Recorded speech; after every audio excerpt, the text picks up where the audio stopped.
हाँ, तो characteristics of living organism में आज हम देखेंगे कि कोई भी लिविंग ऑर्गेनिज्म जो है वो नॉन लिविंग या डेड से कैसे अलग है।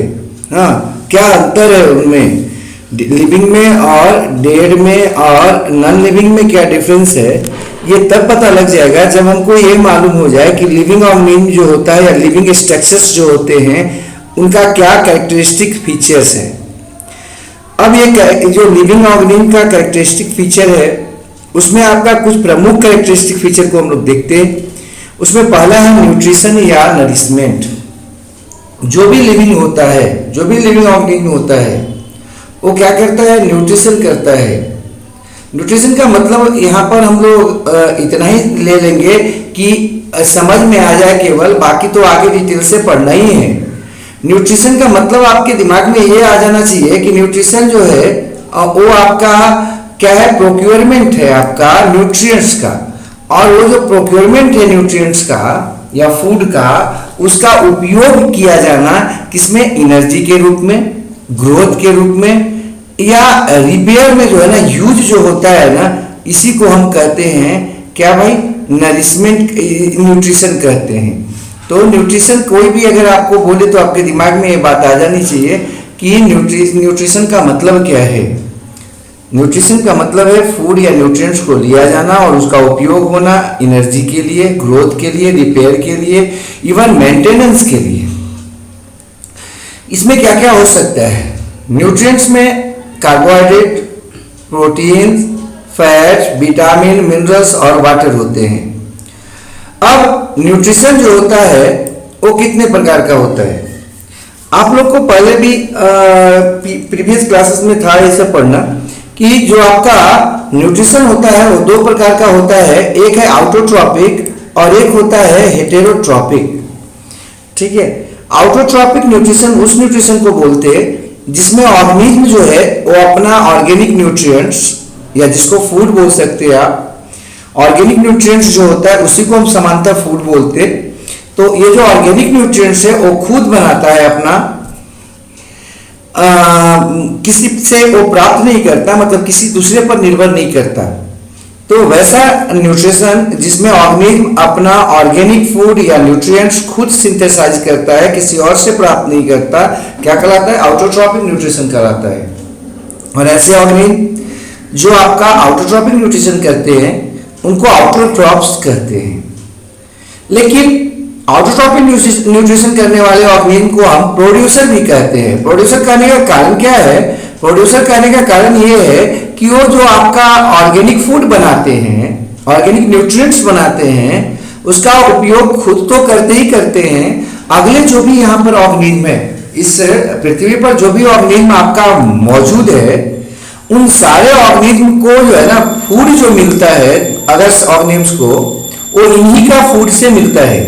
तो यहाँ पर हम क्या बता रहे हैं कि आउटोट्रॉपिक न्यूट्रिशन करने वाले जो ऑर्गेनिज्म होते हैं उनको क्या बोल रहे हैं, आउटोट्रॉप्स बोल रहे हैं। और आउटोट्रॉप्स को हम प्रोड्यूसर भी कहते हैं। प्रोड्यूसर कहने का कारण क्या है भाई, तो प्रोड्यूसर कहने का कारण ये है कि वो जो आपका बनाते हैं फूड, अपना ऑर्गेनिक फूड जो बनाते हैं, वो ऑर्गेनिक फूड जो है वो अन्य ऑर्गेनिज्म को सप्लाई करते हैं। मतलब इस संसार के जितने ऑर्गेनिज्म हैं, अदर ऑर्गेनिज्म देन आउटोट्रॉप्स, वो अपने फूड को कहां से प्राप्त करते हैं, आउटोट्रॉप्स से प्राप्त करते हैं। और इसीलिए आउटोट्रॉपिक न्यूट्रिशन करने वाले ऑर्गेनिज्म को हम प्रोड्यूसर कहते हैं, या उसको एक और नाम लिखे हैं ट्रांसड्यूसर भी कहते हैं। ट्रांसड्यूसर क्यों कहते हैं, आप लोग को जो है ना, हम पहले भी ये बात बताए थे कि जब भी हम लोग का क्लास हो तो आप लोग कॉपी कलम लेके साथ में बैठे। ठीक, किसको बोले थे, जिनमें आउटोट्रॉपिक न्यूट्रिशन हो रहा था, मतलब जो ऑर्गेनिक फूड खुद बना रहा था, उसको प्रोड्यूसर भी बोल रहे हैं। प्रोड्यूसर करने का क्या कारण है कि इस संसार के जितने ऑर्गेनिज्म हैं उन सबको जो है ना अगर ऑर्गेनिक फूड मिलता है तो इनसे ही मिलता है। किससे मिलता है, आउटोट्रॉप से मिलता है। और ट्रांसड्यूसर भी बोलते हैं इनको। ट्रांसड्यूसर क्यों बोल रहे हैं, ट्रांसड्यूसर इसलिए इन आउटोट्रॉप्स को बोलते हैं क्योंकि ये क्या करते हैं, वो जो लाइट एनर्जी होता है या रेडिएशन एनर्जी होता है उसको कन्वर्ट कर देते हैं केमिकल एनर्जी में या बॉन्ड एनर्जी में। तो वैसे ऑर्गेनिज्म जो एनर्जी का क्या करते हैं, ट्रांसफॉर्मेशन करते हैं, उन्हें क्या करते हैं, स्टोर फॉर्म में कन्वर्ट कर देते हैं, केमिकल कंपाउंड में स्टोर कर देते हैं, उन्हें ट्रांसड्यूसर कहते हैं। इनको हम लोग ट्रांसड्यूसर भी कहते हैं ऑटोट्रॉप्स को। रीजन क्या है भाई, तो आप आराम से बताना, क्योंकि जो भी प्रोड्यूसर होते हैं या ऑटोट्रॉप्स होते हैं वो क्या करते, रेडिएशन एनर्जी को या लाइट एनर्जी को कन्वर्ट कर देते हैं, स्टोर कर देते हैं केमिकल एनर्जी के रूप में या बॉन्ड एनर्जी के रूप में। ठीक है, अब इसका कुछ उदाहरण हैं, कौन कौन ऑटोट्रॉपिक न्यूट्रिशन दिखाते हैं। उसमें कॉमन उदाहरण आपका है, कुछ बैक्टीरिया भी आपका है और कुछ तो प्लांट को छोड़ दो तो जो भी प्लांट्स हैं, मतलब कि सारे के सारे ग्रीन प्लांट्स जो है वो ऑटोट्रॉपिक हैं।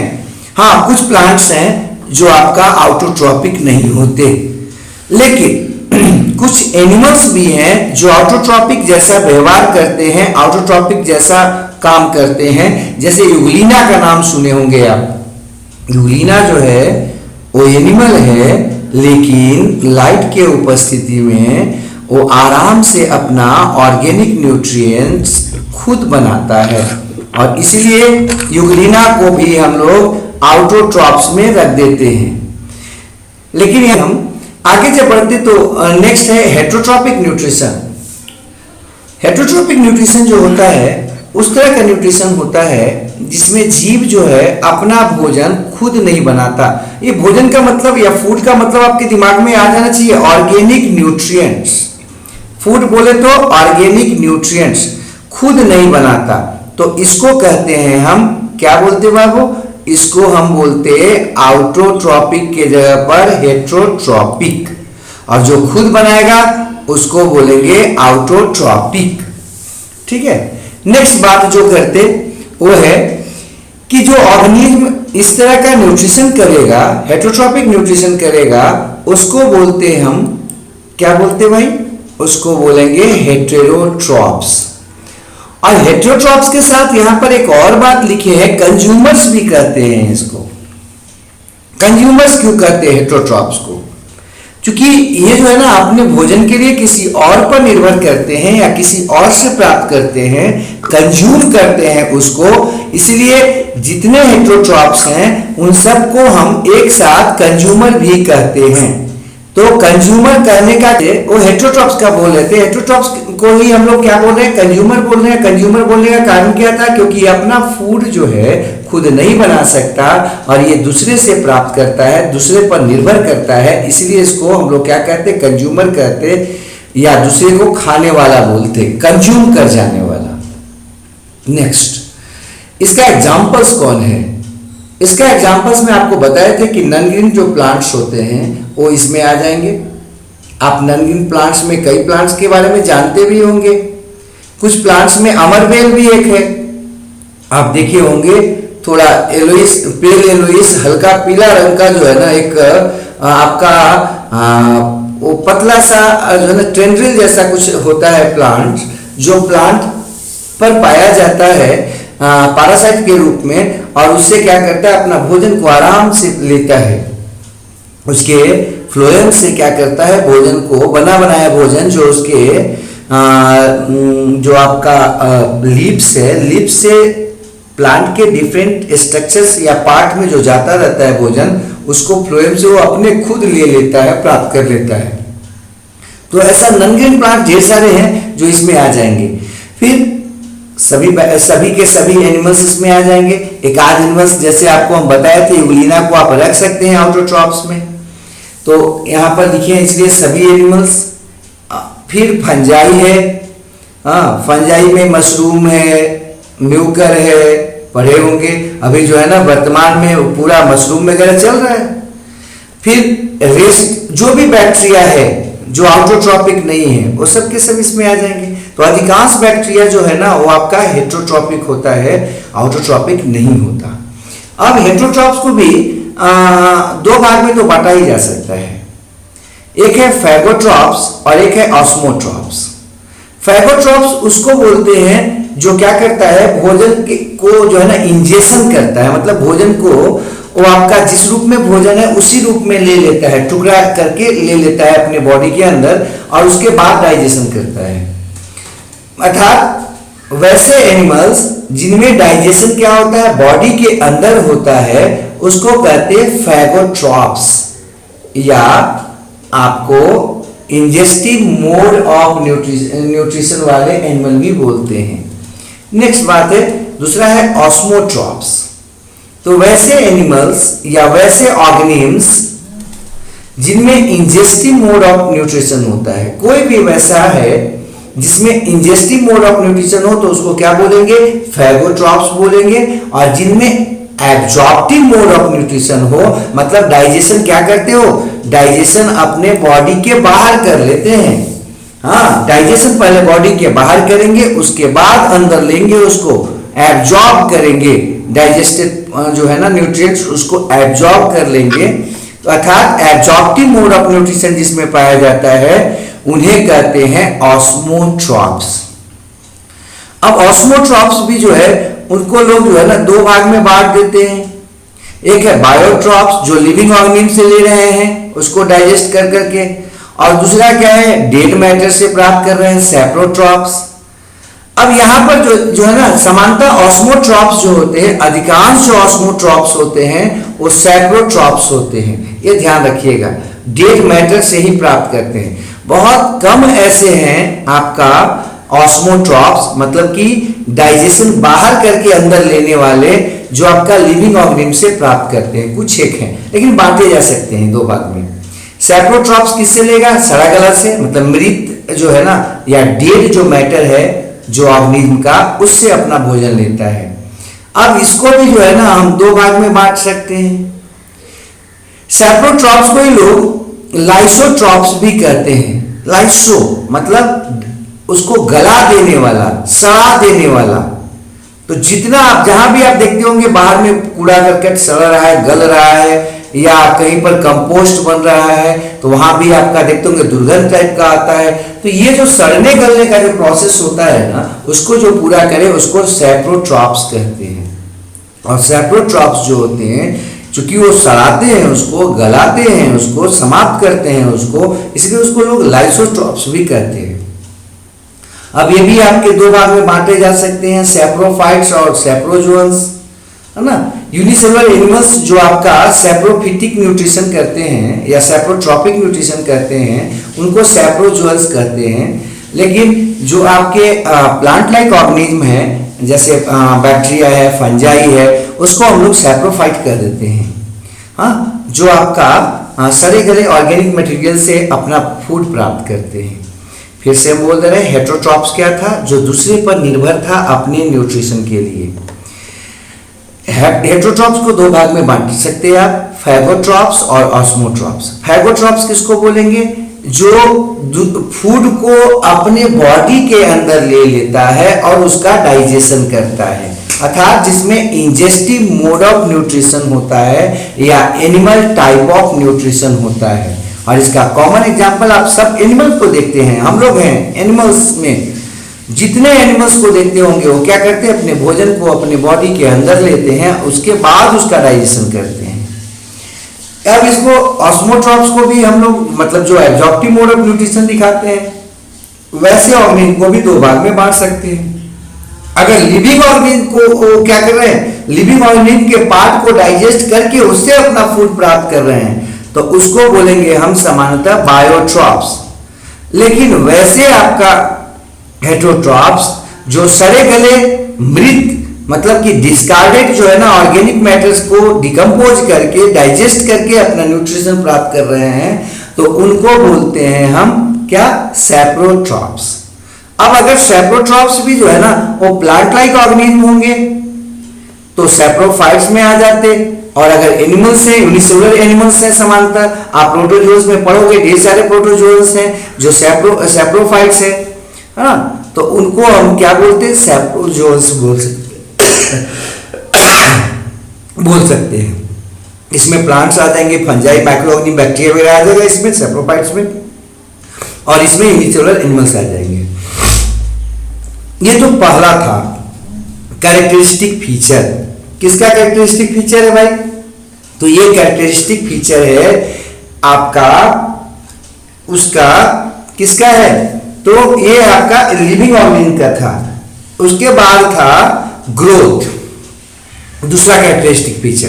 पहला था न्यूट्रिशन, दूसरा है ग्रोथ। ग्रोथ का बात करते हैं, ग्रोथ है क्या, तो किसी भी स्ट्रक्चर में या मैटर में जो मास में इंक्रीज होता है इसी को हम ग्रोथ कहते हैं। तो ग्रोथ क्या है, इंक्रीज इन मास, किसी भी मैटर, किसी भी स्ट्रक्चर के मास में जो इंक्रीज होता है उसी को हम क्या कहते हैं, ग्रोथ कहते हैं।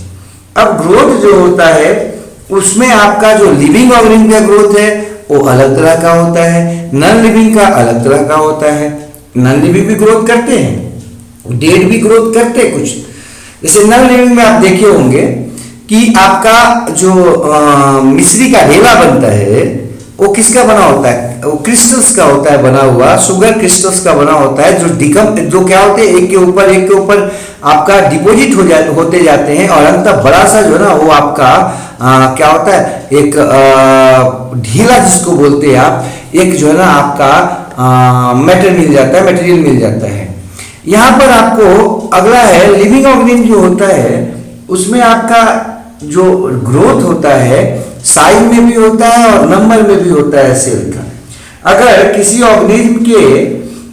ऑर्गेनिज्म का बात करें जो लिविंग है, किसी स्ट्रक्चर का बात करें जो लिविंग है, तो उसमें जो ग्रोथ होगा उसमें आपका दोनों इंक्रीज करेगा, साइज भी और नंबर ऑफ सेल्स भी।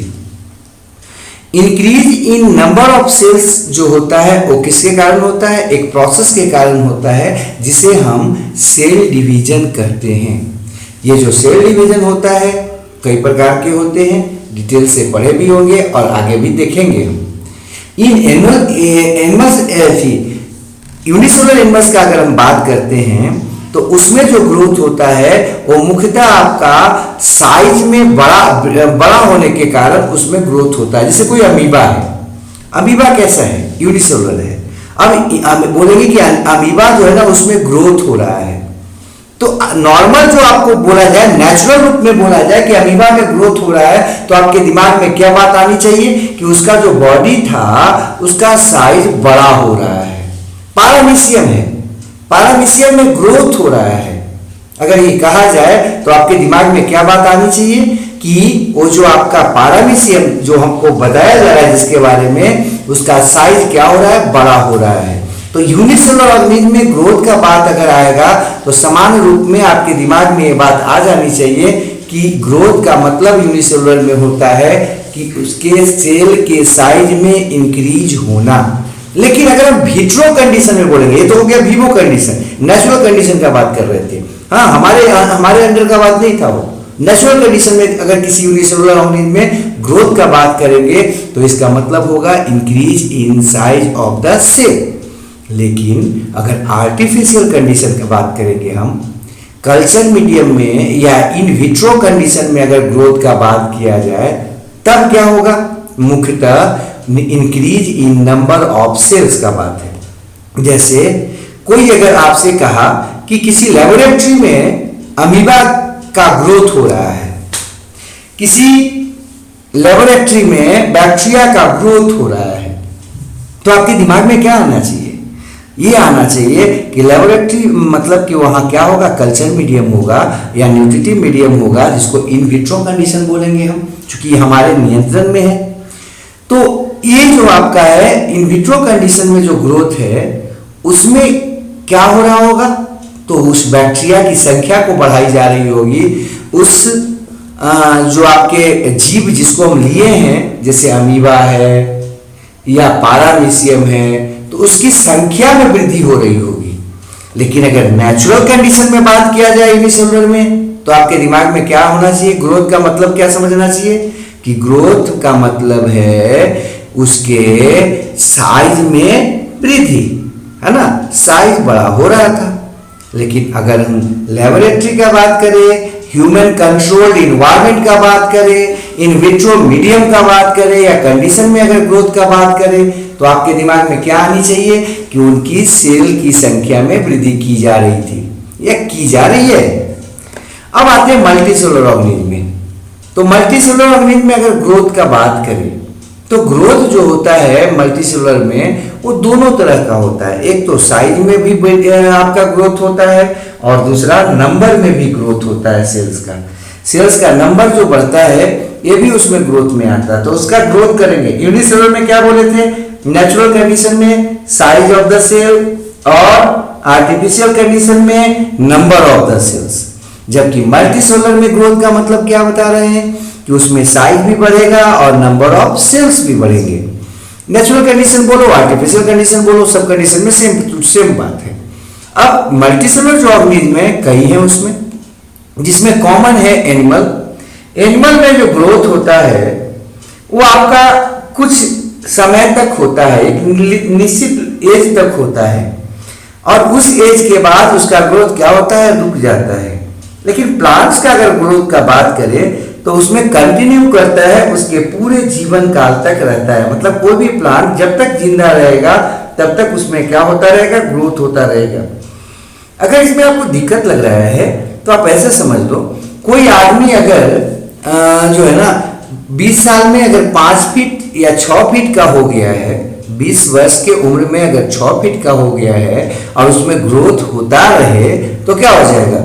अगला 40 वर्ष में जो है ना वो कम से कम, अगर आज 6 फीट का है तो 12 फीट तो कम से कम होना चाहिए उसको। क्या ऐसा हो पाता है क्या?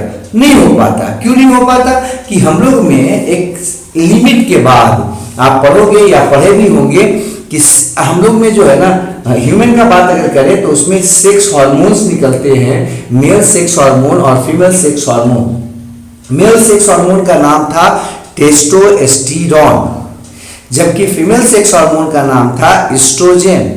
ये करते क्या है, ये दोनों जो सेक्स हार्मोन है, मेल वाले मेल में और फीमेल वाले फीमेल में, वो जो बोन का ग्रोथ है ना उसको रोक देते हैं। तो बोन का जो इलॉन्गेशन होता है, लंबाई में वृद्धि होता है, वो रुक जाता है। और जब लंबाई में वृद्धि रुक जाता है, उसका लेंथ में इंक्रीज रुक जाता है, तो आपका जो साइज है, इंक्रीज है ऑर्गेनिज्म का लेंथ में, वो रुक जाता है। ठीक है, तो एनिमल का जो ग्रोथ है वो सर्टेन एज तक ही होता है। यहाँ पर इतना ही दिमाग में रखना है। लेकिन अगर आपके मन में आए कि क्यों ऐसा होता है तो उसका रीजन आपको बताए कि उसमें जो आपका सेक्स हार्मोन निकलता है वो प्यूबर्टी के बाद निकलने लगता है।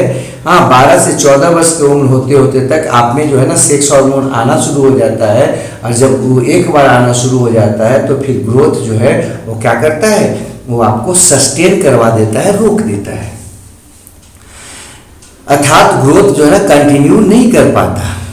लेकिन प्लांट्स में क्या है, ऐसा कुछ नहीं है, उसमें कोई सेक्स हार्मोन का बात भी नहीं है, उसमें लगातार ग्रोथ होता रहता है और पूरे जीवन काल तक होता है, अर्थात उसका लंबाई हमेशा बढ़ता रहता है। लेकिन एनिमल्स जो होता है उसमें कुछ सेल्स जो होते हैं ना वो हमेशा डिवाइड करते रहते हैं, और अगर वो डिवाइड ना करें तो आपका बॉडी न रहेगा। जैसे अभी पीछे में हम लोग डाइजेस्टिव सिस्टम पढ़े थे। आपका डाइजेस्टिव सिस्टम का जो आपका गट है, एलिमेंट्री कैनाल जिसको आप बोल रहे हो, उसका जो अंदर का लेयर होता है, एपिथेलियम जो होता है सबसे अंदर का लेयर, अगर उसमें डिवीजन ना हो, उसमें आपका सेल ग्रो ना करे, डिवाइड ना करे, तो आपका क्या होगा, इंटेस्टाइन समाप्त हो जाएगा। वो क्या करता है, हमेशा जो है ना वो आपका सेल डिवीजन चालू रखता है, जिसके चलते जो सेल्स आपके डैमेज हो जाते हैं डाइजेशन के दौरान या डाइजेस्टिव एक्टिविटी के समय, जो सेल्स आपके खराब हो जाते हैं या प्रभावित हो जाते हैं, उनको रिप्लेस करके क्या करता है, फ्रेश सेल को देता रहता है। तो ये एकदम दिमाग में रखिएगा कि हमेशा हमारे डाइजेस्टिव सिस्टम में ग्रोथ होता रहता है गट में, एलिमेंट्री कैनाल के सबसे अंदर के दीवार पर, और हमेशा जो है ना नया सेल्स का लेयर उस पर बनता रहता है। आपका लीवर सेल है। हाँ, डाइजेस्टिव सिस्टम जो पीछे देखे थे उसमें बताया भी थे आपको कि आपके बॉडी का सबसे बिजिएस्ट ऑर्गन का अगर बात करें, सबसे जो है ना एक्टिव ऑर्गन का अगर बात करें तो कौन है, लीवर है। तो लीवर जो है ना इतना ज्यादा बिजी होता है, इतना ज्यादा एक्टिव होता है कि उसके अपने सेल्स जो है ना वो टूटते जाते हैं, क्योंकि काम ज्यादा करता है तो टूटेगा थोड़ा। तो इस टूटने के कारण क्या होगा कि अगर उसमें रिप्लेसमेंट ना हो, उसके जगह पर नया सेल्स ना आए, तो लीवर समाप्त हो जाएगा। लेकिन लीवर समाप्त नहीं होता, क्यों समाप्त नहीं होता? क्योंकि उसमें हमेशा सेल डिवीजन होते रहता है और उसके जो आपके ओल्ड और डाइंग सेल्स हैं वो रिप्लेस होते रहते हैं, वो हटते जाते हैं। अब देख लो, आपका बोन मैरो है, बोन मैरो में अगर सेल डिवीजन ना हो, कभी भी ये मत समझिएगा कि हम लोग में सेल डिवीजन जो है ना रुक जाता है, इसीलिए हम लोग जो है ना पूरी तरह से रुक जाने के कारण ही हम लोग की लंबाई में वृद्धि नहीं होती। नहीं भाई, कुछ सेल डिवीजन लगातार होते रह रहे हैं। अभी आपको हम कहाँ बता दिए, लीवर में बता दिए, और कहाँ बता दिए, आपको कहाँ बताए, आपके गट में बताए, एलिमेंट्री कैनाल में बताए। कुछ और एग्जांपल्स देख लो ना, कुछ और एग्जांपल्स देख लेते हैं हम। आप स्किन में देख लो, आपके स्किन से जो कई बार आप देखना कि स्किन पे अगर पसीना खूब आया हो और रगड़ते हैं तो कुछ आपका, जिसको मैल बोलते हैं आप, कुछ डस्ट वगैरह का मिला हुआ कुछ बाहर आता है, ऐसा गोल होकर, जिसको आप मैल बोल रहे हो।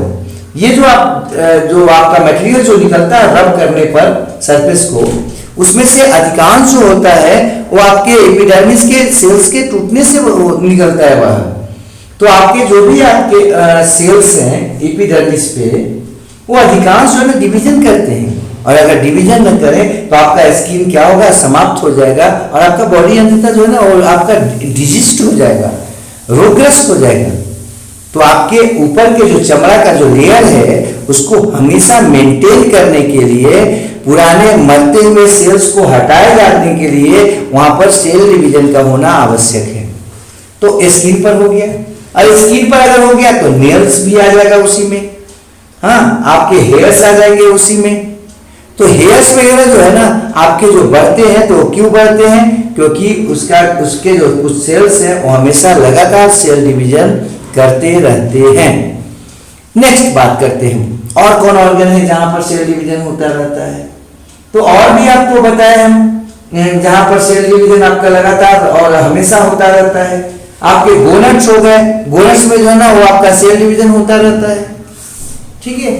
और भी आगे बढ़ जा सकते हो, बोन मैरो में आ जाओ, बोन मैरो में लगातार सेल डिवीजन होता रहता है। अगर बोन मैरो में सेल डिवीजन ना हो तो आपके ब्लड सेल्स नहीं बनेंगे, तो बोन मैरो में भी आपके सेल डिवीजन होते रहते हैं। और आपको जान के आश्चर्य होगा, आपको जो कैंसर होता है, अधिकांश कैंसर उन्हीं ऑर्गन्स में या उन्हीं स्ट्रक्चर्स पे होता है जहां आपका सेल डिवीजन लगातार होता रहता है, जैसे स्किन में, जैसे बोन मैरो में, जैसे आप सुने होंगे बोन मैरो का कैंसर हो गया है, ब्लड कैंसर हो गया है। तो होता क्या है, हमेशा सेल डिवीजन होता रह रहा है, तो चेंज होने का, परिवर्तन होने का संभावना वहां जाता है। जहां काम हो रहा है गलती वहीं होने की संभावना ज्यादा है। आपका कोलोन में हो सकता है, आपके स्मॉल इंटेस्टाइन में हो सकता है कैंसर, लीवर में हो सकता है, या सुने होंगे हो जाता है। तो ऐसा क्यों होता है? क्योंकि वहां पर हमेशा सेल डिवीजन होता रहता है, और जो ओल्ड और डाइंग सेल्स है उनको वहां से हटाता जाता है वो, या हटते जाते हैं वो। तो ये हम लोग पढ़ रहे थे ग्रोथ का बात, कि ग्रोथ जो होता है यूनिसेलुलर में क्या होता है, दो प्रकार का बताए। अगर यूनिसेलुलर है और अगर वो जो है ना नेचुरल कंडीशन में है तो उसका साइज बढ़ेगा, अगर आर्टिफिशियल कंडीशन में है या न्यूट्रिटिव मीडियम में है तब उसका क्या होगा, नंबर बढ़ेगा। मल्टीसेलुलर में क्या बताए, साइज भी बढ़ेगा और नंबर भी बढ़ेगा। फिर मल्टीसेलुलर में और क्या पढ़े हम, कि एनिमल जो होता है उसमें आपका लगातार डिवीजन नहीं होता है, एक सर्टेन एज के बाद आपका उसका क्या होता है, ग्रोथ रुक जाता है। जबकि प्लांट्स में क्या होता है, आपके उसके डेथ होने तक लगातार आपका साइज बढ़ता रहता है, ग्रोथ होता रहता है। फिर बताया आपको कि एनिमल्स जो है उसमें कुछ जो सेल्स होते हैं वो लगातार डिवीजन करते रहते हैं, कब तक, जब तक हम मरने न लगे या मर न जाए। और वो सेल्स कहाँ पाए जाते हैं, तो कुछ डिफरेंट ऑर्गन्स आपको बताए थे, स्किन पर, म्यूकस लेयर आपको बताए, मतलब इंटेस्टाइन का अंदर का लेयर बताए। फिर आपको कहाँ बता रहे हैं, तो आपके स्किन पर होता रहता है, हाँ, वो हेयर के जो है ना बेस पर, नाखून पर, ऐसे करके सेल डिवीजन होता रहता है। और उस सेल डिवीजन से क्या होता है कि जो ओल्ड और डाइंग सेल्स हैं वो हटते रहते हैं। तो ये तो दूसरा हम लोग ग्रोथ पढ़ रहे थे। लेकिन यहाँ पर थोड़ा सा ग्रोथ में और आगे बढ़ते हैं कि आपके दिमाग में आ रहा होगा कि आखिर मल्टीसेलुलर ऑर्गेनिज्म जो होते हैं उसमें ऐसा क्या हो जाता है कि उसका साइज भी बढ़ता है और उसमें हमेशा सेल डिवीजन होता रहता है। तो जो भी मल्टीसेलुलर ऑर्गेनिम्स हैं उसमें जो ग्रोथ होता है वो उसका ग्रोथ आपका दो प्रकार के सब्सटेंस के बनने के कारण होता है। पहला होता है प्रोटोप्लाज्मिक सब्सटेंसेस। प्रोटोप्लाज्मिक जो सब्सटेंसेस हैं उन वो आपके कहाँ बनते हैं भाई? तो सेल के अंदर जो आपका मटेरियल्स बनता है उसको बोलते हैं प्रोटोप्लाज्मिक सब्सटेंसेस। जैसे आप देख लो, आप खाना खाया, जो भी भोजन है, फूड है, लिए, न्यूट्रिशन लिए, और न्यूट्रिएंट्स जो आपके बॉडी के अंदर जाता है वो डाइजेस्ट होता है।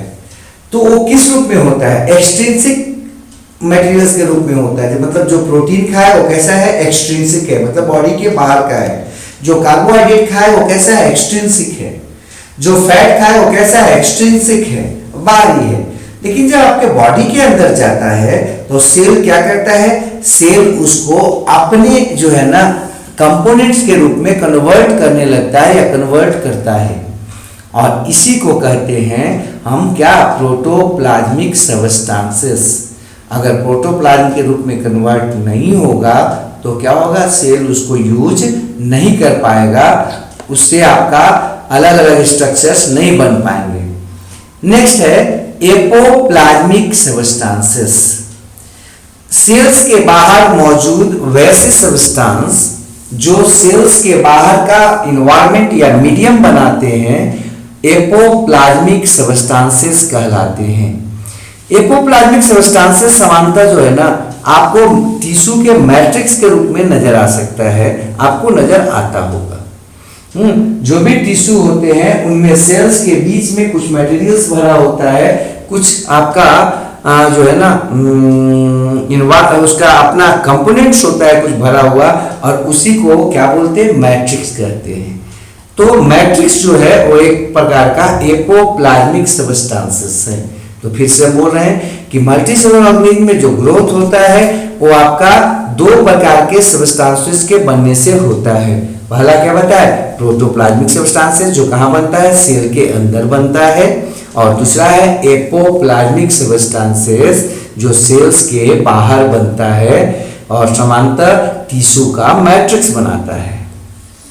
अब एपोप्लाज्मिक जो सब्सटेंसेस हैं वो आता कहाँ से है?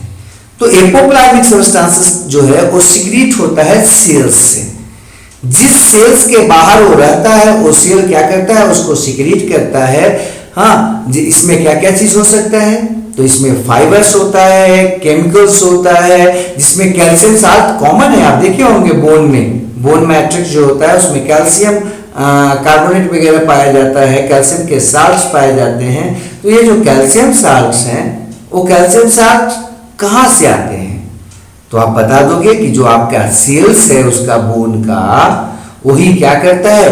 उनको सिक्रीट करता है या उनको बनाकर अपने बाहर छोड़ देता है, मतलब कि एक्स्ट्रा सेलुलर जो स्पेस था उसमें छोड़ देता है, और इसीलिए ये सेल्स के बाहर का पदार्थ हो गए। एग्जाम थोड़ा सा नोट में यहाँ पर लिखे हैं कि डाइजेस्टिव जूस, स्वेट, टीयर, वो भी आपका सिक्रीशन है। सिक्रीशन और एक्सक्रीशन दो शब्द हैं, थोड़ा सा सुन लो तो फिर यहाँ पर हम आएंगे। सिक्रीशन किसको कहते हैं और एक्सक्रीशन किसको कहते हैं? जो यूजफुल मेटाबॉलिक प्रोडक्ट्स हैं, है ना, उसको अगर बॉडी से या सेल से बाहर निकाला जाता है तो इसको कहते हैं सिक्रीशन, यूजफुल मेटाबॉलिक प्रोडक्ट्स को। ठीक है, लेकिन जो हार्मफुल मेटाबॉलिक प्रोडक्ट्स हैं उसको बोलते हैं हम क्या? उसके बाहर निकालने को, बॉडी से बाहर निकालने को एक्सक्रीशन। तो ध्यान रखिएगा, सिक्रीशन में यूजफुल मेटाबॉलिक प्रोडक्ट को बाहर निकालते हैं, जबकि एक्सक्रीशन में हार्मफुल मेटाबॉलिक क्या करते हैं? वेस्ट को या पदार्थ को बाहर निकालते हैं।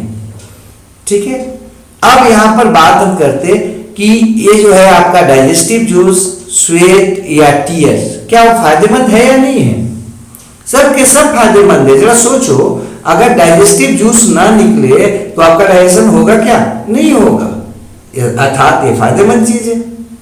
फिर आपका स्वेट का बात करो, पसीना ग्रंथि का बात करो, अगर स्वेट ग्लैंड न रहे तो क्या होगा, आपका आंख जो है ना सूख जाएगा, हाँ, और उसमें आपका आंसू नहीं आएगा, स्वेट नहीं आएगा टीयर के रूप में, या आपका जो है ना चमड़ा जो है वो सूख जाएगा, स्किन सूख जाएगा, क्योंकि उस पर आपका पसीना नहीं आएगा, स्वेट नहीं आएगा। तो ये जो भी है, आंसू है या पसीना है या डाइजेस्टिव जूस है, वो सब के सब फायदेमंद है, लेकिन इनको एपोप्लाज्मिक सबस्टांसेस नहीं कहेंगे। क्यों नहीं कहेंगे? क्योंकि हेल्प में, ग्रोथ में हेल्प नहीं करते, ये बाहर निकल जाते हैं। तो सारा का सारा सिक्रीशन को हम एपोप्लाज्मिक सबस्टांसेस नहीं कहते। एपोप्लाज्मिक सबस्टांसेस किसको कहते हैं? वैसे सबस्टांसेस को कहते हैं जो सेल्स के बाहर पाए जाते हैं और उसके टिश्यू का मैट्रिक्स बनाते हैं। ध्यान रखिएगा। तो आपके ग्रोथ के लिए दो प्रकार के सबस्टांसेस का बनना जरूरी है, एक सेल के अंदर प्रोटोप्लाज्म का और दूसरा सेल के बाहर एपोप्लाज्मिक सबस्टांसेस का। अब आगे बढ़ते हैं। जो आपका ग्रोथ है लिविंग और नॉन लिविंग में, उसमें आपका मेन जो डिफरेंस है वो क्या है भाई? तो दोनों में मास बढ़ता है, चाहे लिविंग हो चाहे नॉन लिविंग हो, दोनों का जो मास है उसमें इंक्रीज होता है, दोनों का जो मास है वो बढ़ जाता है। इसी को ग्रोथ बोले थे, लिविंग में भी और नॉन लिविंग में भी। लेकिन जो नॉन लिविंग का ग्रोथ होता है वो आपका जो मटेरियल्स होता है उसका बाहर से डिपॉजिट होना ही उसका क्या है? ग्रोथ है। जो भी नॉन लिविंग होता है उस पे जो मटेरियल्स है ना, कहां से कहां जाके डिपॉजिट होते हैं? एक्सटर्नल सरफेस पर डिपॉजिट होते हैं, तब उसमें ग्रोथ होता है। लेकिन जो लिविंग ऑर्गेनिज्म होता है उसमें जो मटेरियल्स का डिपोजिशन होता है वो कहां होता है? बॉडी के अंदर होता है, और वो भी किसके कारण होता है? मेटाबॉलिज्म के कारण होता है। तो आपके दिमाग में ये बात आ जानी चाहिए कि ग्रोथ जो है नॉन लिविंग और लिविंग दोनों में होता है। अंतर क्या है दोनों में? तो एक बात और यहाँ पर लिखिए, दोनों में ग्रोथ होता है और दोनों में मास में ही वृद्धि होता है, मास इंक्रीज कर जाता है ग्रोथ में। तो अंतर क्या है? तो अंतर लिखिए यहाँ पर कि जो आपका लिविंग होता है उसमें क्या होता है? लिविंग में जो ग्रोथ होता है वो सेल के अंदर डिपोजिशन से होता है, ऑर्गेनिज्म के अंदर डिपोजिशन से होता है, जैसे टिश्यू प्लाज्मा के रूप में होगा, टिश्यू फ्लूइड के रूप में आपका हो रहा है वहां पर, या फिर हम आपको अभी बताएं मैट्रिक्स के रूप में होगा। तो सेल या ऑर्गेनिज्म बॉडी के अंदर जो है ना क्या होता है? डिपोजिशन जब हो तो किसमें? लिविंग में आपका ग्रोथ होता है, जबकि जो नॉन लिविंग होता है उसमें ग्रोथ उस रचना या स्ट्रक्चर के सरफेस पर डिपोजिशन से होता है। अभी उदाहरण लिए थे हम आपको मिश्री का। मिश्री जो है ना उसका आकार बड़ा होता चला जा रहा है, तो आकार क्यों बड़ा होता चला जा रहा है? क्या हुआ? क्या मिश्री के अंदर जो है सो डिवीजन हो रहा है? क्या मिश्री के अंदर डिपोजिशन हो रहा है? क्या नहीं, उसी के ऊपरी सतह पर जो है ना और आके जुड़ता जाएगा। जैसे आपका मकान है, हाँ, या कोई मकान का बात करो, उसमें भी ग्रोथ होता है। ग्रोथ का मतलब क्या होता है? इंक्रीज इन मास। तो उसमें कैसे डिपोजिशन होता है? डिपोजिशन उसमें भी हुआ, ग्रोथ उसमें भी हुआ। उसमें कैसे होता है? तो ऊपर में जोड़ते जाइए, बाहर से ईंट जोड़ते जाइए, जोड़ते जाइए, तो क्या होता है? उसका ग्रोथ होता जाता है। ऐसा थोड़ी है कि मकान के अंदर जो है ना, अंदर में क्या करते हैं हम लोग? डिपोजिशन करते हैं तो मकान का ग्रोथ हो जाता है। इंक्रीज इन मास कब होता है? समानता उसमें जब बाहर से जोड़ा जाता है, उसके सरफेस पर जब डिपोजिशन किया जाता है तब क्या होता है? उसमें ग्रोथ होता है। नेक्स्ट बात हम करते मेटाबॉलिज्म, यहां पर लिखे थे, ये तो बता दिए आपको हम, और वो भी वहां पर मेटाबॉलिज्म के द्वारा होता है। तो नॉन लिविंग में मेटाबॉलिज्म नहीं होगा, जबकि लिविंग में मेटाबॉलिज्म होता है, और इसीलिए लिविंग का जो डिपोजिशन होता है वो मेटाबॉलिज्म के कारण होता है, जबकि नॉन लिविंग में चूंकि मेटाबॉलिज्म नहीं होता इसलिए उसमें जो डिपोजिशन होता है सिंपल डिपोजिशन होता है, सरफेस पर होता है। अब बात करते हैं हम मेटाबॉलिज्म क्या है। मेटाबॉलिज्म के बारे में पहले भी हम बताए थे। मेटाबॉलिज्म के बारे में पहले भी आपको बताए थे कि मेटाबॉलिज्म क्या है। किसी भी सेल्स के अंदर जो आपका बात कर रहे थे हम, मेटाबॉलिज्म जो है आपको पहले भी देखे थे कि मेटाबॉलिज्म जो है ना लिविंग ऑर्गेनिज्म में होता है। और उसमें होता क्या है भाई, तो एक तरह का प्रोसेस है मेटाबॉलिज्म, जो बायोकेमिकल एक्टिविटीज जो है ना, कई बायोकेमिकल एक्टिविटीज जो होते रहते हैं हमेशा लिविंग ऑर्गेनिज्म के अंदर, उसी को हम क्या बोले थे, मेटाबॉलिज्म बोले थे। थोड़ा सा उसको यहाँ पर डिस्क्राइब करना चाह रहे हैं, क्योंकि वहां पर क्या था, बीच में थे हम, तो केवल आपको समझाए थे। प्रत्येक लिविंग ऑर्गेनिज्म जो है उसमें करीब 5000 प्रकार के माइक्रो और मैक्रो मॉलिक्यूल्स होते हैं, जो ऑर्गेनिक और इनऑर्गेनिक प्रकार के होते हैं। ठीक है, हम अभी पीछे पढ़े थे न्यूट्रिशन में आपको बताए थे कि कुछ आपका माइक्रो न्यूट्रिएंट्स और कुछ मैक्रो न्यूट्रिएंट्स था। लेकिन यहां पर क्या लिख रहे हैं कि ये जो है ना माइक्रो न्यूट्रिएंट्स या मैक्रो न्यूट्रिएंट्स का बात नहीं है, यहां पर बात है मॉलिक्यूल्स का। और एक सामान्य अगर लिविंग ऑर्गेनिज्म का बात करो तो उसमें माइक्रो मॉलिक्यूल्स या मैक्रो मॉलिक्यूल्स जो होता है, जो ऑर्गेनिक या इनऑर्गेनिक होता है, उसकी संख्या कितना होता है, वो 5000 तक होता है या उससे भी ज्यादा होता है किसी लिविंग ऑर्गेनिज्म में माइक्रो मॉलिक्यूल्स और मैक्रो मॉलिक्यूल्स की संख्या। अब ये जो आपका संख्या होता है ज्यादा संख्या में, उसके कारण क्या होता है, उसमें हमेशा केमिकल रिएक्शन होता रहता है। अब ये जो केमिकल रिएक्शन होता रहता है, वो केमिकल रिएक्शन करीब 25,000 प्रकार का है। एक सामान्य जीव का बात करो जो मल्टी सेलुलर है, सामान्यतः यूनिसेलुलर का बात हम यहाँ पर नहीं बोलेंगे कि यूनिसेलुलर में इतना ज्यादा होगा, लेकिन मल्टी सेलुलर का अगर बात करो तो उसमें सामान्यतः जो है ना 25,000 प्रकार के केमिकल रिएक्शंस लगातार होते रहते हैं, प्रत्येक समय होते रहते हैं। ठीक है, ये आप लोग जो तो बात कर रहे थे हम मेटाबॉलिज्म में, थोड़ा सा हम और अंदर जा रहे थे मेटाबॉलिज्म में। तो मेटाबॉलिज्म में आपको बताया कि मेटाबॉलिक एक्टिविटी जो होता है वो करीब करीब 25,000 प्रकार का जो है ना केमिकल रिएक्शन हमेशा होता रहता है ऑर्गेनिज्म के अंदर। और इसी को एक साथ हम क्या कहते हैं, मेटाबॉलिज्म कहते हैं।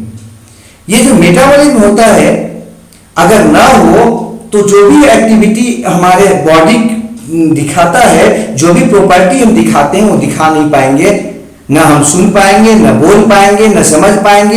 ये सारे के सारे एक्टिविटी जो है ना इन्हीं केमिकल रिएक्शन पर निर्भर करता है।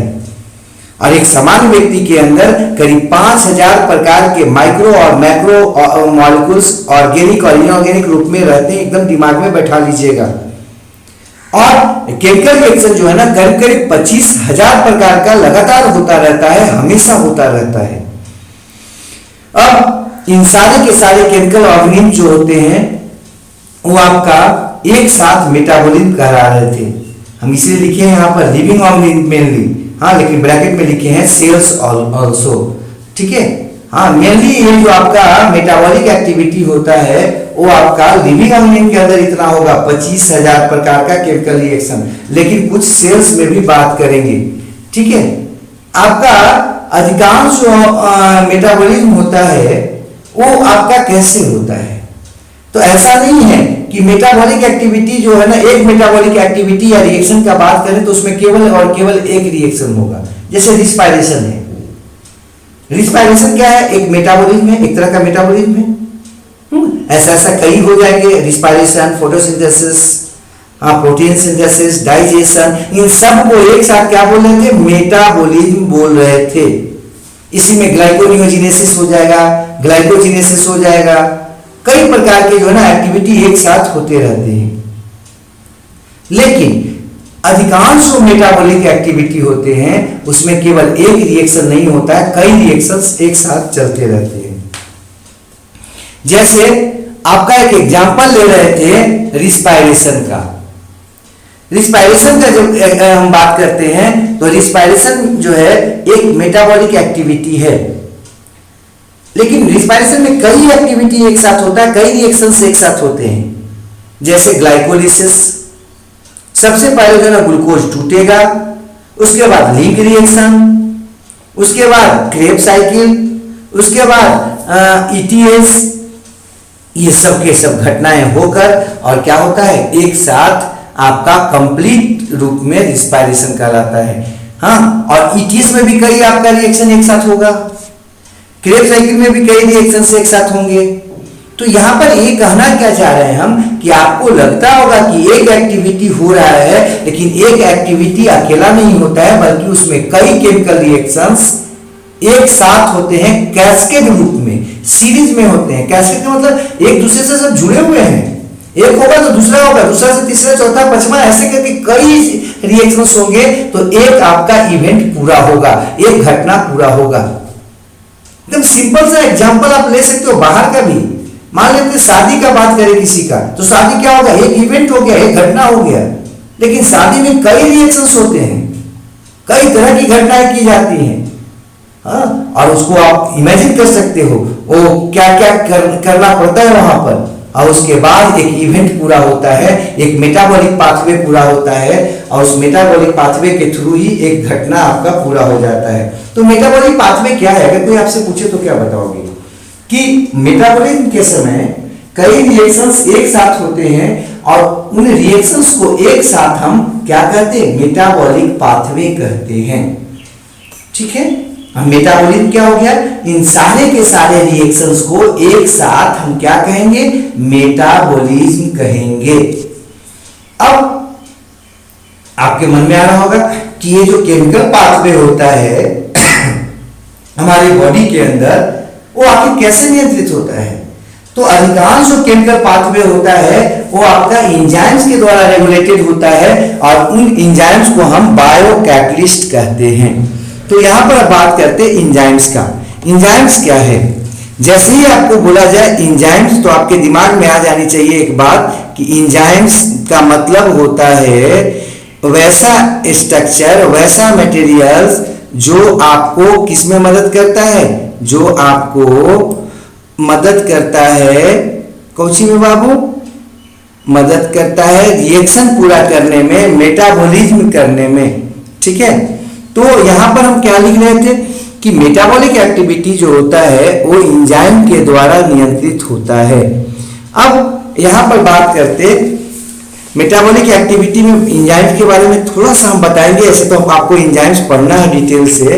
एंजाइम्स जो होते हैं वो आपके कई प्रकार के होते हैं, और एंजाइम के बारे में थोड़ा सा आप केवल इतना ही समझ लो कि एंजाइम्स वैसे केमिकल कंपाउंड्स को कहते हैं जो रिएक्शन को क्या करते हैं, मेडिएटेड करते हैं, रिएक्शन को पूरा करवाते हैं, रिएक्शन को एक्टिविटी को वो करवाते हैं। रियली में अगर एंजाइम को बोला जाए एक भाषा में जिसको समझाया जा सके आसानी से, तो उसको नारद मुनि कहा जा सकता है, नारद कहा जा सकता है लोकल व्यू में। मतलब जो आग लगाने वाला है, खुद इन्वॉल्व नहीं होने वाला है। ये चैप्टर है पढ़ना 11th में, हम देखेंगे एंजाइम्स भी, उसको एंजाइम्स को भी देख लेंगे। तो एंजाइम्स क्या है, कोई अगर आपसे बोले तो दिमाग में यही रखना कि अधिकांश एंजाइम्स जो होते हैं वो प्रोटीन के बने होते हैं, प्रोटीन नेचर के होते हैं, और वो क्या करते हैं, बायोकैटलिस्ट का काम करते हैं। मतलब लिविंग ऑर्गेनिज्म के अंदर जो भी रिएक्शंस होता है उनको स्टिमुलेट करते हैं, उनको पूरा करने के लिए उसको क्या बोलते हैं, उसको जारी करवाते हैं, उसको कंटिन्यू करवाते हैं। अपने इन्वॉल्व नहीं होते, एंजाइम अपने इन्वॉल्व नहीं होते, होता है। हाँ, कुछ हद तक पत्रकार का काम करता है, नारद का काम करते हैं, नारद मुनि का काम करते हो। पत्रकार क्या है आजकल की, आग लगा देगा, है ना, कुछ नहीं हुआ, लेकिन वो दिखाएगा कि अभी अभी पता लगा है कि हजारीबाग में उधर जो है ना एक जगह वो ऐसा घटना घट गया, कुछ हो चाहे नहीं हो, पता लगा है, हो गया, बस एक घटना बन गया। चोरी हुई ना हुई, लेकिन वहां पर जो है सनसनीखेज हो जाता है, बाद में जो है मालूम होता है कुछ नहीं हुआ था। खैर, हम यहाँ पर आगे बढ़ रहे थे। तो यही काम एंजाइम्स करता है। एंजाइम्स क्या करता है, वो कई डिफरेंट मॉलिक्यूल्स को आपस में जुड़ने में या एक दूसरे से अलग होने में उनको क्या करता है, स्टिमुलेट करता है। हाँ, एंजाइम पढ़ेंगे डिटेल से, फिलहाल आगे बढ़ रहे थे हम। अब टाइप्स ऑफ मेटाबॉलिज्म का बात करूं, इसको तो कल भी पढ़े थे थोड़ा। मेटाबॉलिज्म जो है ना, उसको दो भाग में तो बांटा ही जा सकता है, एनाबॉलिज्म और केटाबॉलिज्म। हम ज़्यादा कुछ नहीं बताएंगे इसमें, जो आपका थोड़ा सा मेन बात है उसको देखते हुए आगे बढ़ेंगे। एनाबॉलिज्म जैसे ही बोला जाएगा आपके दिमाग में क्या आएगा, कंस्ट्रक्टिव आएगा, कल आपको बताए थे, अर्थात बिल्डिंग अप ऑफ रिएक्शन, वैसा रिएक्शंस जो बनाने वाला हो, उसको हम मेटाबॉलिज्म में कौन सा रिएक्शंस करते हैं, एनाबॉलिज्म करते हैं। तो वैसे रिएक्शंस जिससे बनने वाला हो कुछ, तो उसको क्या बोलेंगे, एनाबॉलिज्म बोलेंगे, एनाबॉलिक पाथवे बोलेंगे। इसमें क्या होता है, पोटेंशियल एनर्जी जो होता है वो आपका सिंथेसाइज्ड होता है और स्टोर्ड होता है। पोटेंशियल एनर्जी बोल रहे हैं, पोटेंशियल एनर्जी आप सब केमिस्ट्री फिजिक्स में जानते होंगे, शायद फिजिक्स का बात पढ़े भी होंगे कि पोटेंशियल एनर्जी क्या है भाई। यहाँ पर थोड़ा सा, यहाँ पर टी होना चाहिए था, एल लग रहा है, हाँ पोटेंशियल एनर्जी। पोटेंशियल एनर्जी क्या है, एनर्जी थोड़ा सा भी पढ़े होंगे तो जानते होंगे, एनर्जी को दो भाग में बांटा जा सकता है, काइनेटिक एनर्जी और पोटेंशियल एनर्जी। जो स्टोर हो उसको पोटेंशियल एनर्जी बोलते हैं, और जो आपका क्या हो, वो गति के समय हो, मोशन के समय जो एनर्जी है तो उसको क्या बोलते हैं, काइनेटिक एनर्जी बोलते हैं। फिलहाल आप इतना समझो अभी, काइनेटिक मतलब मूवमेंट के समय, ठीक है, एक्टिविटी के समय जो उसमें है। अर्थात कोई पानी जो है ना, अगर छत पर बाल्टी में भर के हम लिए हुए हैं ऊपर में, तो उसमें जो पानी में जो एनर्जी होगा वो क्या होगा, पोटेंशियल हो जाएगा। लेकिन उसी पानी को अगर बाल्टी को उलट दे और ऊपर से छत पर से नीचे गिरने लगे तो उसमें जो एनर्जी होगा वो क्या कहलाएगा, काइनेटिक एनर्जी कहलाएगा। बस इतना ही तो दिमाग में अभी फिलहाल रखना है आपको, ठीक है। हम डैम क्यों बनाते हैं, हम बांध क्यों बनाते हैं, पानी के पोटेंशियल एनर्जी को बढ़ाने के लिए। और जब पोटेंशियल एनर्जी बढ़ जाता है तो जब पोटेंशियल एनर्जी ज्यादा जमा हो जाता है, बढ़ जाता है, तब वो क्या होता है, तब उसके मूवमेंट को करवाते हैं, उसको हम क्या करते हैं, खोल देते हैं। जब वो मूव करता है तो उसका काइनेटिक एनर्जी में कन्वर्ट होता है पोटेंशियल एनर्जी, और काइनेटिक एनर्जी काफी ज्यादा होने से क्या करता है, वो डायनेमो को घुमा देता है, आपका बिजली बन जाता है, ठीक है। तो फिलहाल हम यहाँ आ रहे थे कि एनाबॉलिज्म क्या है भाई। तो ये एनाबॉलिज्म वैसे आपका मेटाबॉलिक प्रोसेस को कहेंगे जिसमें आपका पोटेंशियल एनर्जी बनेगा और स्टोर होगा। इससे क्या फायदा होने वाला है, इससे ग्रोथ होने वाला है और रिपेयर होने वाला है। बहुत महत्वपूर्ण घटना है। अगर एनाबॉलिज्म ना हो तो आप में ग्रोथ और रिपेयर नहीं होगा। इसलिए कहा जाता है, छोटे बच्चों के बारे में रोज आप सुनते होंगे, हम तो बार बार बोलते हैं कि हमारे जो पूर्वज थे ना, सब विद्वान थे, कोई भी बात ऐसा नहीं बताते थे वो जो अनपढ़ का हो, जो बिना पढ़ा लिखा का हो। हम तो फिर बोलते हैं, हम बार बार बच्चों को बोलते हैं और कहते हैं, लोगों को भी कहते हैं कि हमारे जो पूर्वज थे, जिनको जो तथाकथित अंगूठा छाप थे लिटरेचर के मामले में, लिखने और पढ़ने के मामले में, लेकिन समझने के मामले में वो पीएचडी थे। और आजकल के जो हम तथाकथित पढ़े लिखे कुछ लोग हैं, वो पढ़े हुए तो हैं लेकिन अनपढ़ हैं दिमाग से, सोच में, ठीक है। वो हर बात को रीजन से बताते थे, कारण से, उनका कारण था। लेकिन ये अलग बात है कि धीरे धीरे वो उसका उपयोग न करने के कारण भूलते चले गए। नहीं तो उनके हर बात में रीजन होता था, हर बात में कारण होता था। वो बोलते थे बच्चों को खूब सोना चाहिए, खूब खेलना चाहिए। क्या रीजन था इसका? उनका कहना था बच्चों को खूब खेलना चाहिए तो क्या होगा, बॉडी जो होगा वो आपका फ्री होगा, और जब बॉडी फ्री होगा तो सेल्स के बीच में जो आपका गैप बनेगा तो उसका जो है ना डिवीजन में और उसके ग्रोथ में मदद मिलेगा, तो बच्चे का विकास बढ़िया से होगा। उनका कहना होता था कि बच्चे को खूब सोना चाहिए, सोने से क्या होगा, एनाबॉलिक एक्टिविटी होगा, और एनाबॉलिक एक्टिविटी होगा तो क्या होगा, ग्रोथ और रिपेयर होगा, तो बच्चे का विकास होगा, शरीर जो है ना बढ़िया बनेगा। तो पहले के लोग बच्चों को सुलाने पर ज्यादा ध्यान देते थे और बोलते थे कि जो बच्चा 8 घंटा 10 घंटा सोएगा उसका दिमाग बढ़िया होगा। 1-1.5 साल का 2 साल का बच्चा अगर खूब सोए तो उसका दिमाग बढ़िया होता था।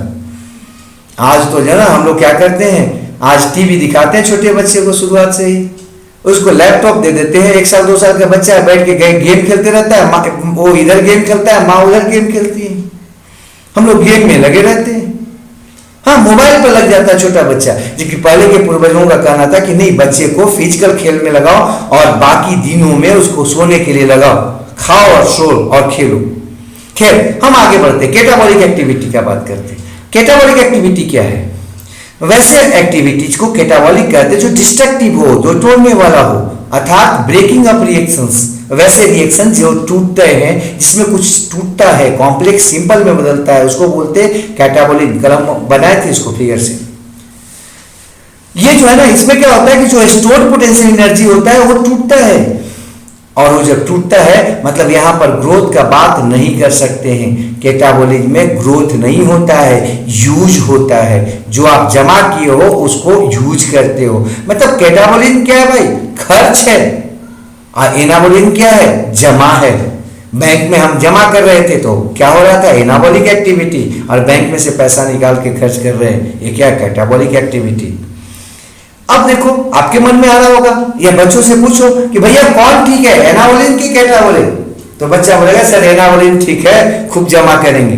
अरे यार जमा करो और अंत समय में चल जाओ, सब आपका जमा रह जाएगा बैंक में। कई बार हम सुनते हैं कि कोई भिखारी था, भीख मांग रहा था 20 साल से, 25 साल से, 50 साल से, और वो जब मरा तो मालूम हुआ उसके पास 10 करोड़ रुपया था।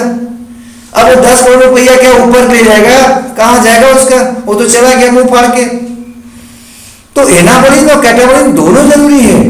बाहर में, सामान्य में, तो आपके बॉडी में भी जरूरी है। जरा सोचो, अगर पोटेंशियल एनर्जी न हो, जमा हो, मतलब एनाबॉलिज्म अगर ना हो तो आपके शरीर का विकास नहीं होगा। लेकिन अगर कैटाबॉलिज्म ना हो तो क्या होगा? बॉडी फूला हुआ रहेगा, आपसे काम नहीं होगा। ठीक है, तो कैटाबॉलिक एक्टिविटी क्या करता है? आपको एनर्जी सप्लाई करता है कि भैया जाओ ये काम करो, करने का क्षमता दे देता है। लेकिन उसके लिए एनर्जी स्टोर जो होता है वो किस में होता है? एनाबॉलिज्म में होता है। अर्थात एनाबॉलिक और कैटाबॉलिक एक्टिविटी दोनों एक दूसरे के कंप्लीमेंट्री हैं।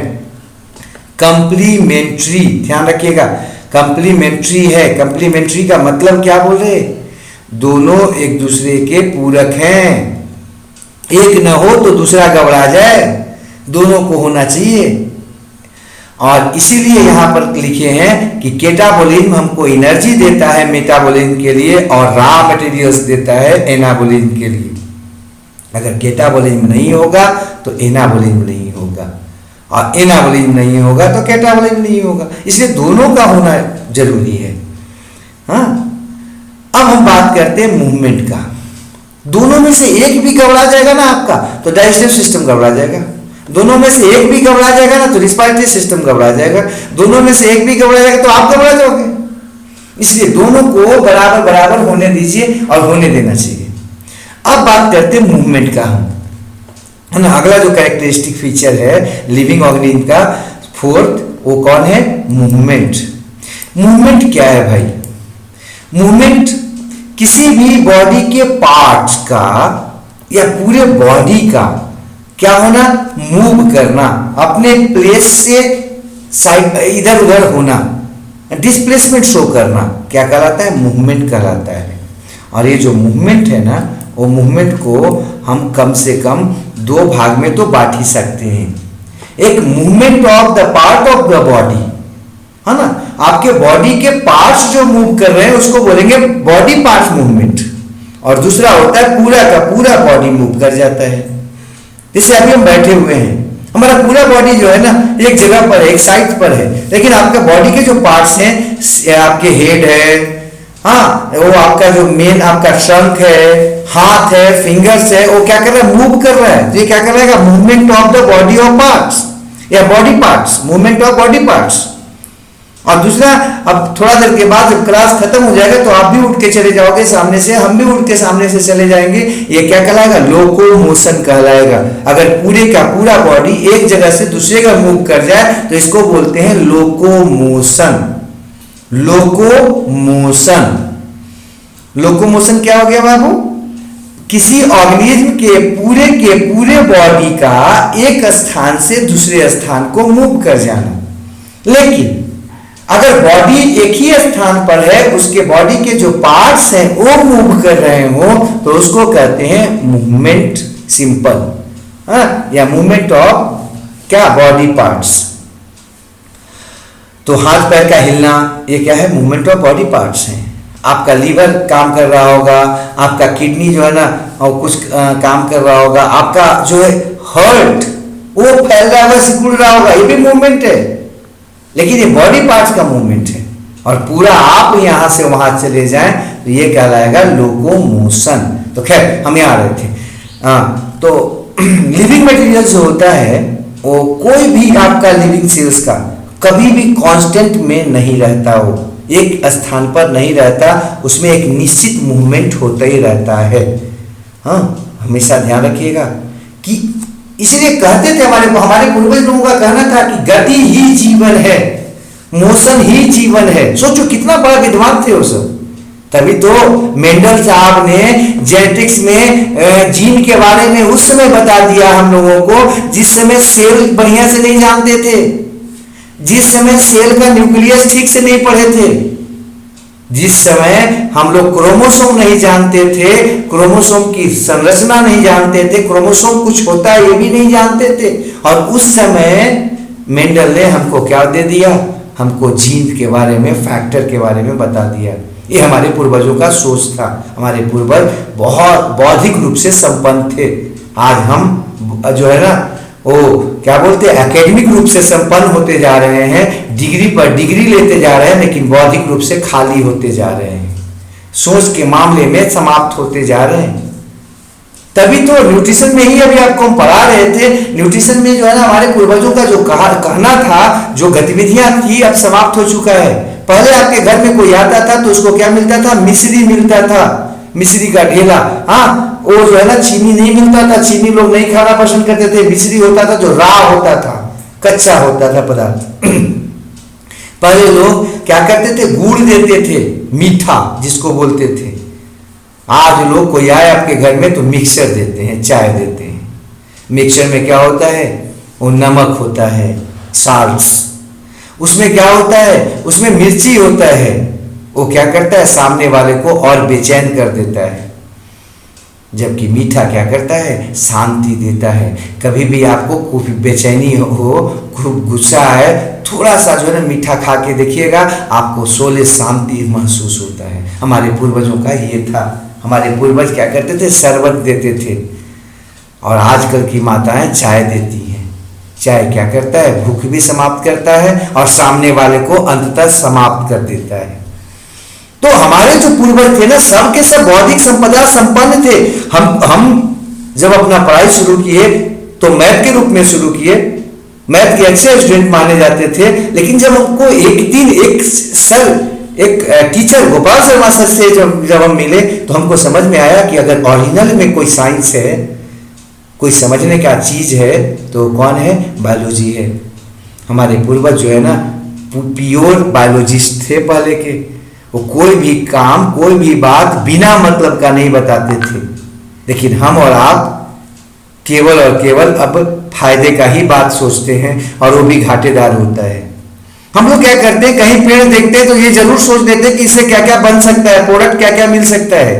तो सबसे पहले दिमाग में आता है कि बढ़िया पलंग बन सकता है, एक बढ़िया चौकी बन सकता है, एक बढ़िया क्या बन सकता है आपका बेंच कुर्सी, ये वगैरह वगैरह आराम करने वाला कुछ बन सकता है। लेकिन जो हमारे पुराने पूर्वज होते थे वो सोचते थे कि उस पेड़ से लगातार क्या मिल सकता है हमको। तो उनके दिमाग में आता था इससे फल मिल सकता है, इससे हमको लकड़ियां मिल सकती हैं, जलावन मिल सकता है, इससे हमको गम मिल सकता है, इससे हमको क्या मिल सकता है, सीड्स मिल सकते हैं जिनसे हम तेल निकाल सकते हैं, इनसे हमको क्या मिल सकता है, इनसे हमको कंपोस्ट मिल सकता है, इनसे हमको ऑक्सीजन मिल सकता है। और जाकर पेड़ के नीचे दिन में सोते थे। आज हम लोग पेड़ को काट कर रूम में एसी में पलंग बनाकर सोते हैं।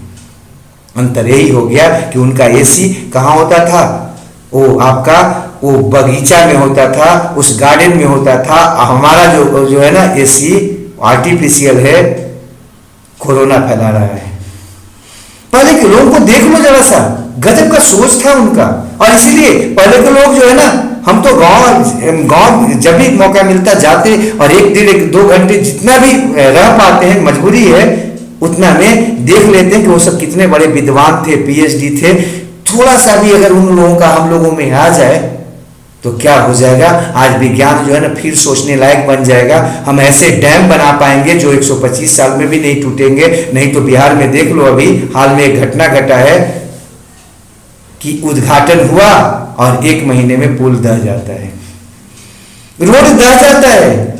हम ऐसे इंजीनियर बना रहे हैं। क्योंकि हम इंजीनियर कैसे बनते हैं, रट के बनते हैं, एकेडमिक जो है ना, एकेडमिक एक डिग्री लेकर बनते हैं। जबकि पहले के जो इंजीनियर होते थे वो बिहेवियर डिग्री लेकर बनते थे। उनका सोच होता था अपना, एक कंसेप्ट डेवलप होता था, जिससे वो फायदा और घाटा देखते थे। हम ये देखते हैं कि हमारे पॉकेट को कितना फायदा होने वाला है, ये अलग बात है, कल पॉकेट नहीं रहेगा।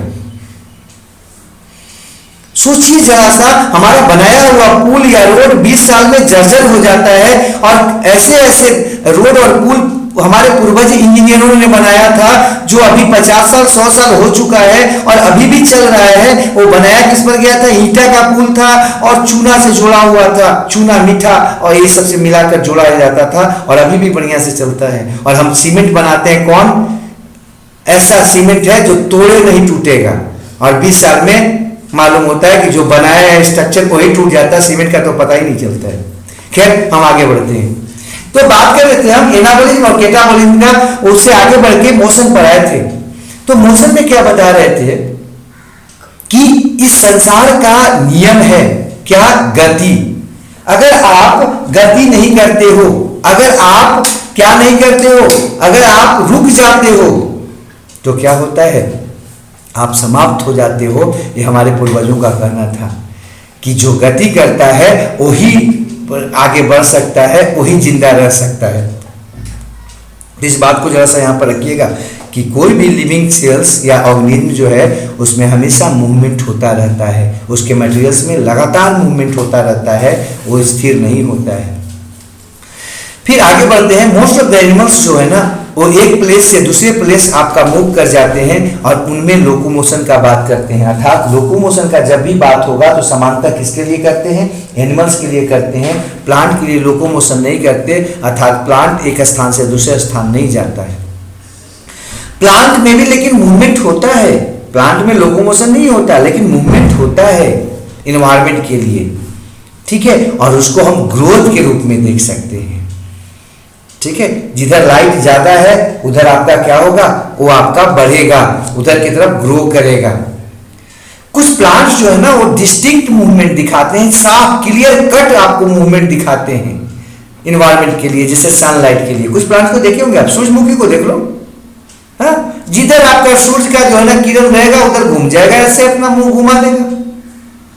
कुछ प्लांट्स को आप आराम से देख सकते हो, टच मी नॉट प्लांट्स को देख लो, तुरंत छुइए, तुरंत उसमें मूवमेंट आपको नजर आ जाएगा। छुइए, बेचारा सिकुड़ जाता है ऐसे उसका प्लांट्स का लिप्स। लेकिन इंसेक्टिवोरस प्लांट्स को देख लीजिए, आपका उसमें जो ना, जैसे फ्लाइट में किसी में देख लीजिए ना, पीचर प्लांट्स में देख लीजिए, ऐसे उसमें फ्लैप बना होता है, और जैसे ही इसमें घुसा, कौन? इंसेक्ट घुसा पीचर में, वो उसको क्या करेगा? बंद कर देगा। तो क्लियर कट आपको मूवमेंट दिखाता है वो इन्वायरमेंटल चेंज के लिए। लेकिन अधिकांश जो प्लांट्स होते हैं उसमें जो मूवमेंट होता है उसको हम मतलब एकाएक नहीं देख सकते, उसको बड़ी माइन्यूट से देखना पड़ता है, बहुत स्थिर से देखना पड़ता है तो पता लगता है। लेकिन कुछ प्लांट्स जो होते हैं वो क्लियर कट मूवमेंट दिखाते हैं जिसको आप तुरंत देख सकते हो। जैसे आपको बताया touch me not plant, mimosa pudica में आप देख सकते हैं ऐसा। हाँ, इंसेक्टिवोरस प्लांट्स में देख सकते हैं आप। आपको सनफ्लावर का बात बता रहे हैं। तो खैर, ये तो आपका मूवमेंट का बात था कि मूवमेंट जो होता है वो सभी ऑर्गेनिज्म का क्या कैरेक्टरिस्टिक फीचर है, उसके आपके जो भी मटेरियल्स होंगे वो मूव करते रहेंगे। लेकिन प्लांट्स का मूवमेंट और एनिमल के मूवमेंट में थोड़ा अंतर है। एनिमल में लोकोमोशन भी होता है मूवमेंट के साथ साथ, लेकिन मतलब मूवमेंट का एक टाइप है लोकोमोशन, वो भी होता है, लेकिन प्लांट्स में लोकोमोशन नहीं होता। कुछ एक यूनिसेलुलर प्लांट्स को छोड़ दें तो क्लेमाइडोमोनास वगैरह में हो जाता है, हाँ, या सिलिएटेड जो भी होते हैं उनमें होता है, स्पोर्ट्स वगैरह वो आपका क्या करते हैं? मूव कर जाते हैं, तो उनका बात हम छोड़ देते हैं। नेक्स्ट बात करते हैं रिस्पायरेशन का। रिस्पायरेशन क्या है? हाँ, रीएस्पायरेशन हम शुरुआत की जब कल ही चैप्टर शुरू किए थे तो आपको बताए थे कि जब भी बायोलॉजी या साइंस पढ़ो कोशिश करो उसको क्या करने का, उसको तोड़ के पढ़ने का। बहुत आसान है। रीएस्पायरेशन, री मतलब अगेन, एस्पायरेशन एनर्जी प्राप्त होना। हाँ, मतलब वैसा प्रक्रिया, वैसा मेथड, वैसा तरीका जिससे हमको क्या मिलता है? एनर्जी प्राप्त होता है, उसको कहते हैं रीएस्पायरेशन। जो भी लिविंग ऑर्गेनिज्म है उसको एनर्जी चाहिए, किसके लिए? अपने बायोलॉजिकल एक्टिविटीज को पूरा करने के लिए, अपने गतिविधियों को पूरा करने के लिए। और ये कहाँ होता है? बॉडी के अंदर होता है। रिस्पायरेशन कहाँ होता है? बॉडी के अंदर होता है। और हमेशा ध्यान रखना कि रिस्पायरेशन जो होता है वो फूड को सप्लाई करता है। एनारोबिक रिस्पायरेशन और फर्मेंटेशन में यही अंतर है। हाँ, फर्मेंटेशन और रिस्पायरेशन का एक सबसे बड़ा अंतर में ये अंतर है क्या कि फर्मेंटेशन जो होता है वो बाहर होता है, अल्कोहल जो बनता है बॉडी के बाहर बनता है, जबकि उसको एनारोबिक रिस्पायरेशन तब बोलेंगे जब वो बॉडी के अंदर होगा। तो एनारोबिक रिस्पायरेशन और फर्मेंटेशन में बहुत बड़ा अंतर है। आप लोग नीचे के क्लास में नहीं पढ़े होंगे, ऊपर के क्लास में आओगे तो वहां पर है, देखना। हाँ, अधिकांश लोग से पूछो फर्मेंटेशन क्या है तो आराम से बोल देते हैं fermentation is anaerobic process, is an anaerobic process या एनारोबिक रिस्पायरेशन। नहीं, अंतर है। जैसे ही रिस्पायरेशन का बात करेंगे वो बॉडी का अंदर का बात होगा, और फर्मेंटेशन का बात करेंगे वो बॉडी का बाहर का बात होगा। ठीक है, ठीक है, उसका यूज करता है वो, लेकिन फर्मेंटेशन का मतलब बॉडी के बाहर अल्कोहल बना रहा है वो, और रिस्पायरेशन का मतलब एनारोबिक रिस्पायरेशन या कोई भी रिस्पायरेशन का बात अगर होगा तो कहां होगा, बॉडी के अंदर। ठीक है, तो यहां पर हम बोल रहे थे रिस्पायरेशन कहां होता है, बॉडी के अंदर होता है। इस बात को एकदम दिमाग में रख लीजिएगा, इस बात को हम हाईलाइट कर देते हैं, आप थोड़ा सा दिमाग में रखिएगा इसको कि रिस्पायरेशन जब भी होगा तो इनसाइड द बॉडी होगा। और ये होता किससे भाई, फूड से होता है, जो भोजन करते हैं ना उसके मदद से होता है। अगला है, इसको हम ऑक्सीडेशन भी कहते हैं। ऑक्सीडेशन प्रोसेस आप लोग पढ़े ही होंगे, सामान्य रूप से यहां पर बता देते हैं। इसमें ब्रेकेज होता है, कॉम्प्लेक्स सिंपल में टूटता है, और वो भी जो है ना क्या होता है, इलेक्ट्रॉन के लेवल पर हो जाता है, इसलिए यहां पर ऑक्सीडेशन का बात बोल रहे हैं। सिर्फ मॉलिक्यूल के लेवल पर नहीं होता, एटम के लेवल पर नहीं होता, बल्कि इलेक्ट्रॉन के लेवल पर मूवमेंट होता है, इसलिए इसको हम लोग क्या बोल रहे हैं, ऑक्सीडेशन प्रोसेस बोल रहे हैं। आगे देखेंगे जो है ना कहीं पर ऑक्सीडेशन को डिटेल से बता देंगे, ऑक्सीडेशन रिएक्शन को। इसके कारण क्या बनता है, एनर्जी रिच कंपाउंड एटीपी बनता है, जिसको एडिनोसिन ट्राइफॉस्फेट कहते हैं।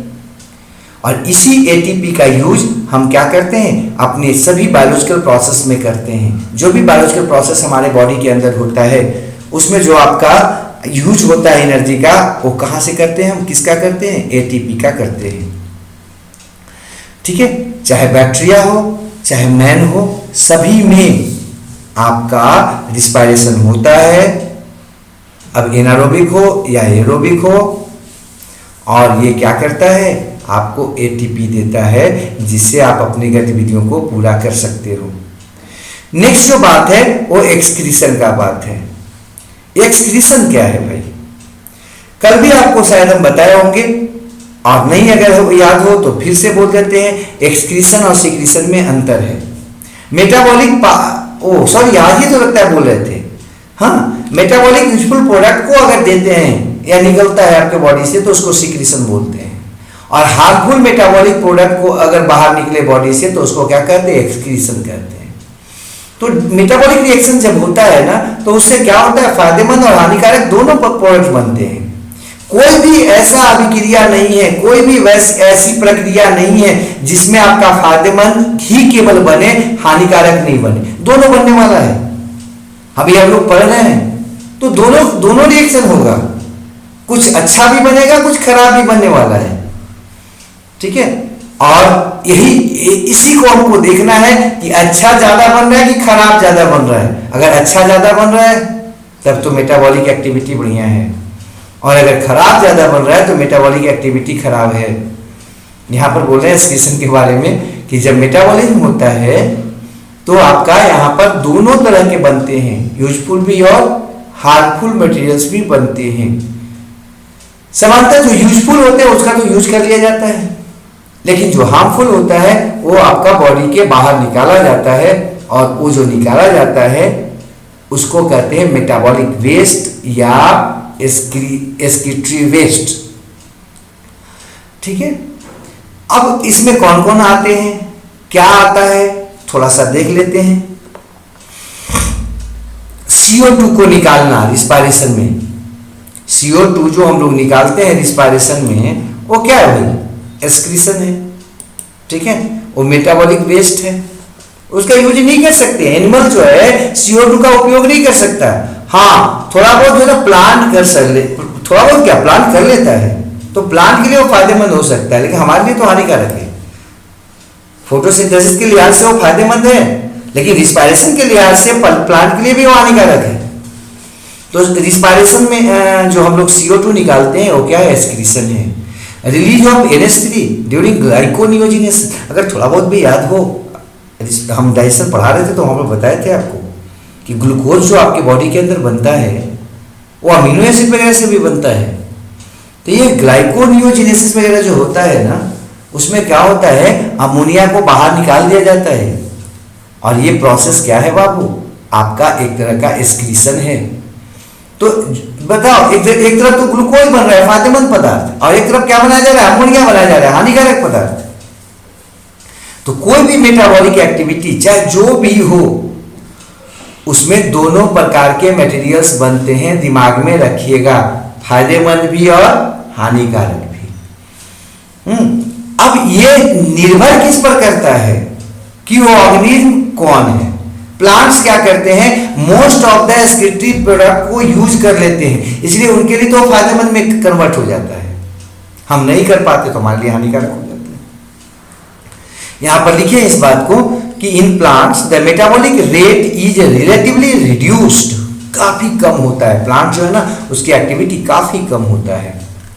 और वो क्या करता है, मोस्ट ऑफ द जो एक्सक्रीटरी वेस्ट है उसको दोबारा यूज कर लेता है, इसलिए उसमें वेल डिफाइंड एक्सक्रीटरी स्ट्रक्चर्स या सिस्टम नहीं होते हैं। प्लांट में वेल डिफाइंड एक्सक्रीटरी स्ट्रक्चर्स या एक्सक्रीटरी सिस्टम नहीं होता। इसका रीजन अगर पूछा जाए तो आराम से बताना, चूंकि वो स्लो होता है, उसमें गतिविधियां न के बराबर होती है, काफी कम होती है। मेटाबॉलिक एक्टिविटी काफी जो है ना रिड्यूस्ड फॉर्म में होता है, इसलिए उसमें एक्सक्रीटरी वेस्ट ज्यादा नहीं बनता है। और अधिकांश का दोबारा यूज कर लेता है वो, चूंकि ऑटोट्रॉपिक है तो उसमें ज्यादा प्रॉब्लम भी नहीं होता है। ठीक है, तो जो थोड़ा बहुत एक्सक्रीटरी वेस्ट बनता है उसको वो क्या करता है, या तो अपने सेल के वैक्यूल में डिपॉजिट कर लेता है इर्गास्टिक मटेरियल्स के रूप में, या तो अपने साइटोप्लाज्म में डाल देता है, या फिर जो ओल्ड लीव्स होते हैं, गिरता हुआ जो आपका पत्तियां होती हैं पुरानी, उनमें डाल देता है, उनके सतह पर डाल देता है, या गिरता हुआ पका हुआ फल होता है उसमें डाल देता है, या फिर बाग में छाल के नीचे डाल देता है, और छाल जब गिरता है तो उसके साथ वो भी बाहर आ जाता है। लेकिन कुछ जो है आपका उसमें से देखे होंगे आप, गोंद के रूप में या रेजिन के रूप में भी बाहर आता है। तो ये आपको बताया हम कि प्लांट्स जो होता है उसमें जो एक्सक्रीशन होता है काफी कम होता है, एक्सक्रीटरी वेस्ट काफी कम निकलता है।